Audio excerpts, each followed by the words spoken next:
yun guys, ito nakita namin sa Kanasugbo, ano. Bago kami umuwi, ito yung nakikita namin sa daan, isang unggoy na nakikita namin na nagugutom, humingi ng pagkain. At sa ganun pa man, binigyan namin kagad ng tinapay at inabutan ko ng tinapay. Ayan, inaagaw pa nga niya, oh.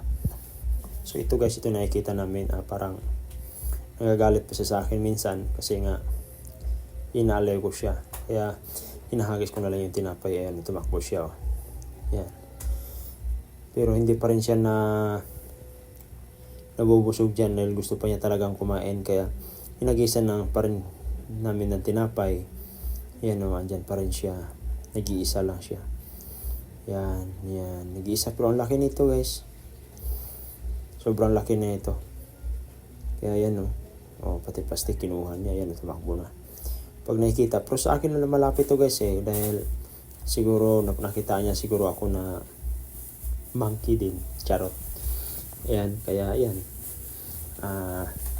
Naaliw niya ako. Naaliw ko din siya. Kaya sobrang ganda yung pag-uwi namin dahil nakita kami ng mga unggoy na nasa tabing daan. Naisip ko pala weekend, kaya pala umakyat talaga dyan sila sa taas kasi nahihingi sila ng pagkain. Kaya yan, oh. Yan.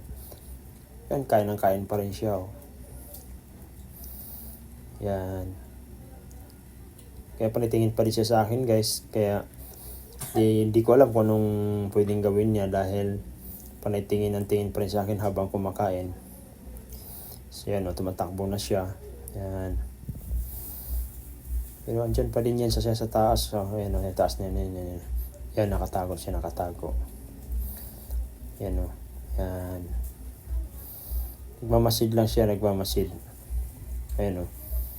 Kita niyo gumagalaw yung mga dahon. Andyan siya, kaya ano siya, yan. Kaya ayan siya, oh.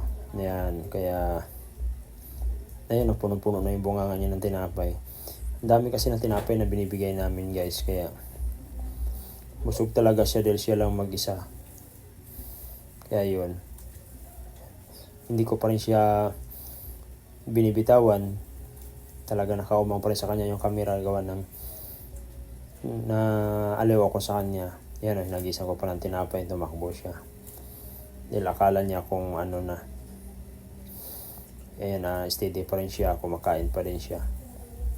So yan guys, share ko lang din yung itong nakikita ko ngayon na isang unggoy na talagang humihingi siya ng pagkain dahil nagugutom siguro. Yan, oh. Nakakatuwa dahil lumalapit na siya sa tao, ano. Kaya salamat guys, ingat kayo.